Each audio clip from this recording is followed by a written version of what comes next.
Good morning, everyone. You're watching Barnstable this morning. I'm Sarah Colvin, and joining me on the phone, I welcome Cape and Islands Workforce Investment Board Executive Director David Augustino. David, good morning.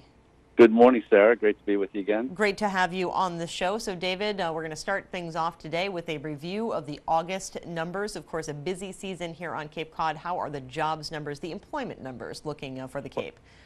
The employment numbers are very strong. Our unemployment rate was 3.4% in August, which is down 0.3% from July. July was 3.7%.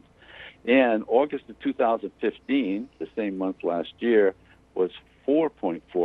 So we're a full percentage point better than we were the same time last year, which I think is consistent with where we've been throughout our busy season.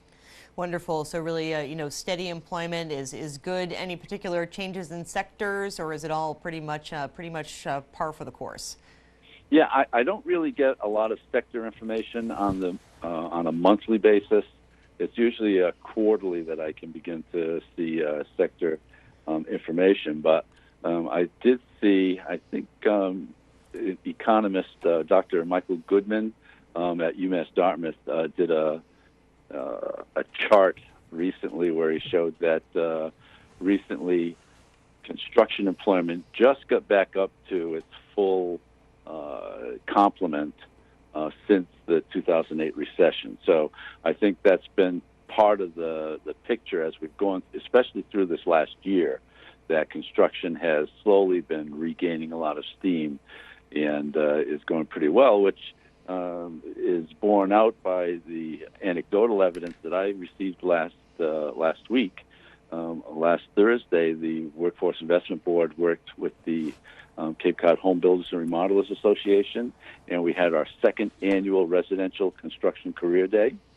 And we had about 350 youth from area high schools, all the way from the junior high school age up through high school, and about 350 young people and about 40 contractors, construction employers with the exhibits and activities, hands-on activities, so that young people in the region can experience firsthand what the construction industries are like.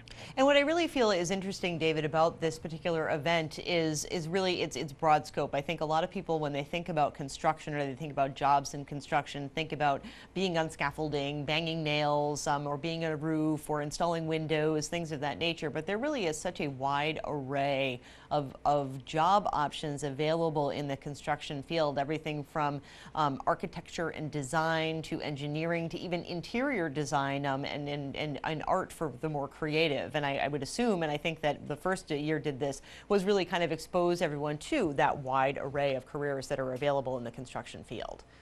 That's exactly the purpose. We try to do a little bit more of a deep dive into a sector or an industry and be able to show young people the full range of jobs. So in the construction industry, you also have sales jobs. So Shepley Wood Products, Mid-Cape Home Centers, and others, other large entities, they do have salespeople. There are estimators.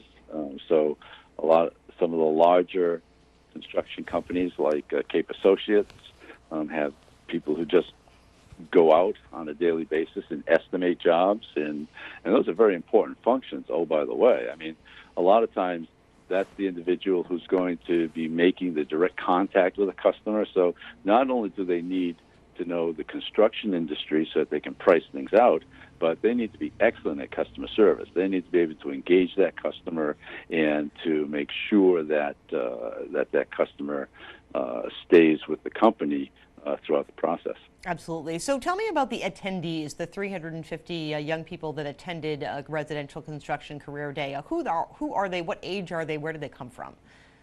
We went down to the 9th and 10th grades this year. Last year it was just for high school individuals. So this year we went down to, I guess, 7th and 8th graders at some of the middle schools. But mostly it's a broad cross-section of students from both. You would think this would be mostly for the vocational career and technical education institutions, Upper Cape Tech and Cape Cod Tech. But the comprehensive high schools, Mashpee sent, I think, 60 kids to the event, which was held at the fairgrounds out in Falmouth. So it's a cross-section of high school students throughout the region. Some may be on a college track, but as we talked about before, there's no reason why you couldn't go off to college and come back here and work in the construction industries in some of those other areas other than just banging nails, although that's as far as pay scales in our region, as you know, we're a fairly low-wage area, and the construction industries, along with healthcare, offer some of the best possibilities for earning family-sustaining wages. Of course. So how do you see this event growing over the years? Is it something that you want to keep kind of the same, or do you want to enhance it in any way in the next iteration? Yeah, we do want to sustain it and enhance it. Sarah, the state used to do this on a statewide basis. They would do a day in the Worcester area usually, and so we kind of wanted to do something more local. And what happened was the state wound up canceling their event 2 years ago, and so it was great the way that we fit right into the need for it. So I could see us enhancing it by maybe having some of the schools do some perhaps construction activity prior to the event. I know at the statewide event, sometimes they would have some of the competition in building gazebos or some other activities for the schools. So I think it would be possible for us to do some pre-event activities as well as the day itself. And I think working with the Home Builders and Remodelers Association has been a great relationship. Christine Duran there and her executive committee and board have been great partners in putting this together. So I think we're all, now that we've seen the second one, and actually last year we had around 200 kids, so we almost doubled the number of students attending this year. So we think it has a real potential for being an annual event that can assist a lot of young people as they're making career decisions. So also held recently, David, was a Workforce Training Fund seminar held last Friday. Tell me a little bit about this, another successful event. Yeah, we had about a dozen companies, 2 banks, and a range of other companies, an architectural firm for one, some startup companies, new companies. And the seminar is to introduce them to the various aspects of the Workforce Training Fund program, which is a program that provides training grants to businesses to train their employees. And the first thing that I tell any business that we're dealing with about that is they're already paying for this program. This program is funded through a small charge associated with your unemployment compensation payments for companies. So as a matter of fact, it's about $8.40 per year per employee. And that funding generates about a $21 million pool of funds that has been given back to employers to train their employees. So employers should definitely take advantage of it to try to skill up their employees. And we actually had another aspect of the program, too. Someone came down from the Industrial Accident Division of the state, and they have safety grants that are available to businesses. Those are $25,000 grants, and in the big scheme of things, they really fit in because the Workforce Training Fund does not pay for any mandated training. Mm-hmm. So, for instance, construction companies who have to do a lot of OSHA training, the Workforce Training Fund doesn't pay for that, but the safety training program that will pay for some of that. So a lot of businesses became aware of that and were able to make plans to try to apply for both programs.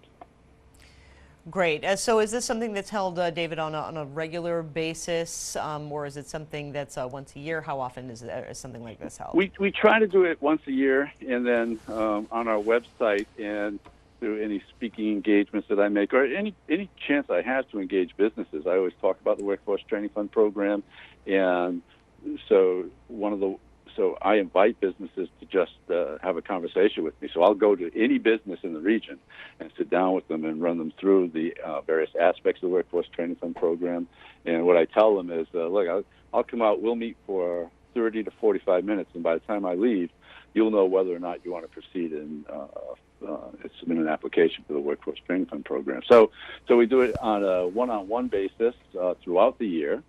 And we do this workshop usually just once a year. So if any of your listeners are business owners and they want to contact me, they could contact me through my email address, just david@ciwib.org, or they could just go to our website and get some information about the Workforce Training Fund and can contact us through there. Fantastic. Well, David, I thank you so much for joining us here on Barnstable this morning. Always a pleasure to have you for our Business Barnstable segment, and we'll check in with you again next month. Have a great day. Thank you very much, Sarah. Thank you. Bye-bye. David Augustinho, of course, is the Executive Director of the Cape and Islands Workforce Investment Board. For Barnstable this morning, I'm Sarah.